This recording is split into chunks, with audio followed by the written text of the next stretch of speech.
J'aime les mangues. J'aime le mangue quand tu manges comme ça, le fruit là, ou bien alors quand elles sont découpées en lamelles, comme ça tu manges ça en dessert, ou alors tu mets ça dans une verrine avec un peu d'avocat et même du saumon comme ça. Non, j'aime. Et je savais que vous n'étiez pas concentré. On n'est pas sur une chaîne culinaire là. Pourquoi je vous parle des mangues? C'est parce qu'on est en pleine saison des mangues. Et donc qui dit saison des mangues dit rentrer dans la saison des pluies.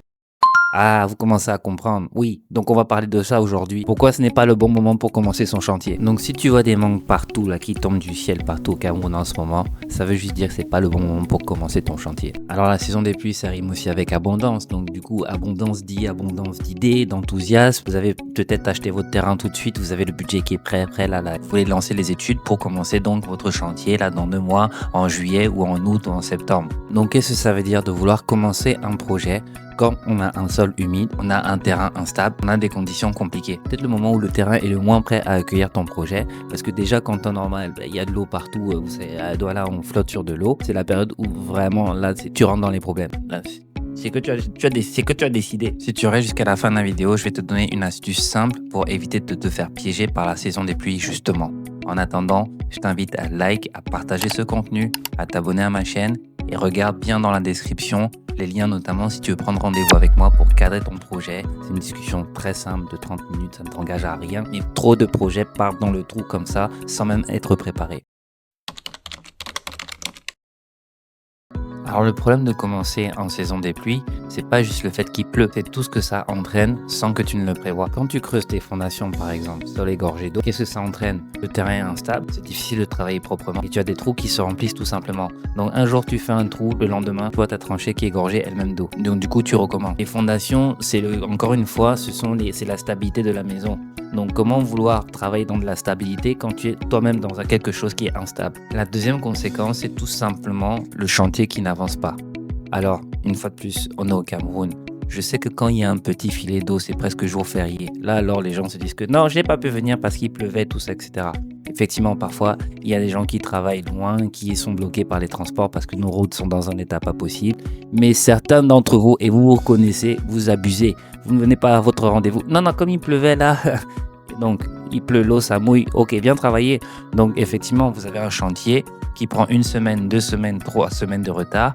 Et la bonne excuse contre laquelle vous ne pourrez rien faire, c'est donc cette fameuse pluie. Retard, frustration, imprévu. Quels sont les coûts invisibles que ça entraîne? Effectivement, tu as tes fondations qui sont remplies parce que le lendemain tu arrives et tu vois donc ta fondation qui est remplie d'eau. Il faut venir pomper donc cette eau-là. Et donc ça, ce sont des surcoûts qui ne sont pas prévus quand tu fais ton devis. Nous, quand on est architecte, on offre un bordereau. Effectivement, il y a tout un lot qui s'appelle fondation. Il n'y a pas une rubrique qui s'appelle pompage d'eau. Donc non, ça c'est un coût supplémentaire qui n'est pas prévu, que l'entreprise va supporter, mais que finalement vous aussi vous allez supporter parce que ça va s'inscrire dans un planning global et que encore une fois, le temps c'est de l'argent. Donc parfois aussi l'eau, vous savez comment l'eau est sans pitié chez nous. Donc quand ça décide d'attaquer ton matériau qui n'est pas protégé, il faut soit le remplacer, soit le reprendre. Et ça aussi, ce sont des surcoûts qu'on n'a pas prévus et qu'on n'a pas besoin d'avoir tout simplement. Il faut savoir qu'il y a des erreurs qui sont irréversibles. Irréversible veut dire que tu ne peux plus les corriger et après tu es seulement obligé de subir ça. Quand tu es dans ta maison, tu subis ces erreurs-là qui auraient pu être évitées en amont si tu avais été préparé, si tu avais appelé Archibalou, si tu m'avais appelé, que tu avais pris rendez-vous, etc. Et je t'aurais dit fais ci, fais ça avant de commencer ton chantier. La première erreur irréversible est la mauvaise implantation. Alors si ton terrain est boueux, qu'il est difficile d'accès, le résultat c'est quoi? Ta maison va être mal positionnée, les repères vont se déplacer, les axes seront imprécis et tu vas te retrouver avec une maison qui danse un peu comme ça, tu ne sauras pas pourquoi. Et après, une fois qu'elle est placée, tu peux pas la bouger, hein. C'est pas un meuble que voilà, une fois qu'elle est placée, on a coulé les fondations. La deuxième erreur irréversible à ne surtout pas faire, c'est mal jauger le niveau de la maison et de l'implanter à une mauvaise hauteur. Vous allez avoir un terrain humide, donc le niveau sera mal ajusté. Qu'est-ce qu'on va avoir? De l'eau qui stagne. Vous savez, l'eau qui stagne, c'est pas bon. Des problèmes d'écoulement parce que la maison sera trop basse. Et le troisième, et je pense le plus important, le plus grave, le plus dangereux, c'est le mauvais drainage. Pourquoi? Parce que quand on parlait de l'eau qui stagne, au moins l'eau qui stagne, c'est l'eau qu'on voit. Alors que quand on parle de mauvais drainage, on parle de l'eau qui s'infiltre. On le sait, dans l'eau est partout. Et si on ne traite pas le problème concrètement, on risque donc des infiltrations, de l'humidité et la dégradation à long terme. Et c'est là que vous allez voir donc des murs qui sont mouillés, l'apparition de la moisissure, des fissures éventuelles. C'est vraiment ce problème de mauvais drainage. Donc il n'y aurait pas le problème de l'eau dans votre projet, il n'y aurait pas le problème de l'eau au début de votre projet. Parce que traiter la question maintenant, c'est se prévenir de beaucoup de problèmes plus tard. Donc évitons les décisions prises dans l'urgence, les histoires de non, il faut que le chantier avance. Il pleut, c'est pas grave, on avance quand même. Le chantier est compliqué. Laissons donc les histoires de compromis rapides, de bricolage, de décisions temporaires et ne faisons pas des choix juste pour s'en sortir. Donc imagine-toi dans une situation réelle. Tu as juste une certaine hauteur à cause de l'eau que tu vois.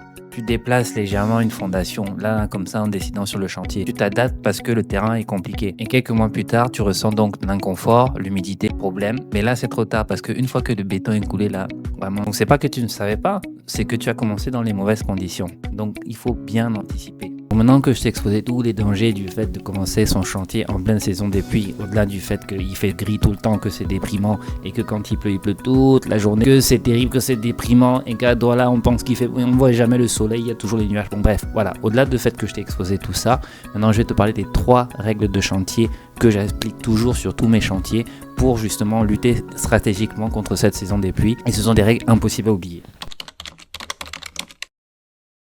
Donc ces 3 règles, je vais les décliner donc en 3 phases. La première phase, c'est réfléchir. Alors, vous savez, quand vous avez parfois un chagrin d'amour, vous voyez dans les films, comme quelqu'un écrit une lettre d'amour comme ça, il regarde par la fenêtre, il regarde la pluie qui tombe, etc. C'est là alors que l'inspiration monte. Donc faites la même chose avec vos projets d'architecture. Au lieu de vous dire que vous allez commencer le chantier en plein mois d'août, en plein mois de septembre, profitez de cette période d'arrêt pour lancer les études. Quand je vous disais en début d'année comment il faut faire pour planifier un projet d'architecture, il faut toujours essayer de caler le moment où vous contactez l'architecte, le moment où vous lancez les études pendant ces périodes d'inactivité parce que justement il pleut dehors. C'est beaucoup plus facile de réfléchir pendant qu'il pleut et je sais pas, nous ça nous inspire, voilà, ça donne un petit côté un peu mélancolique façon. Phase 2, c'est vraiment la préparation du chantier.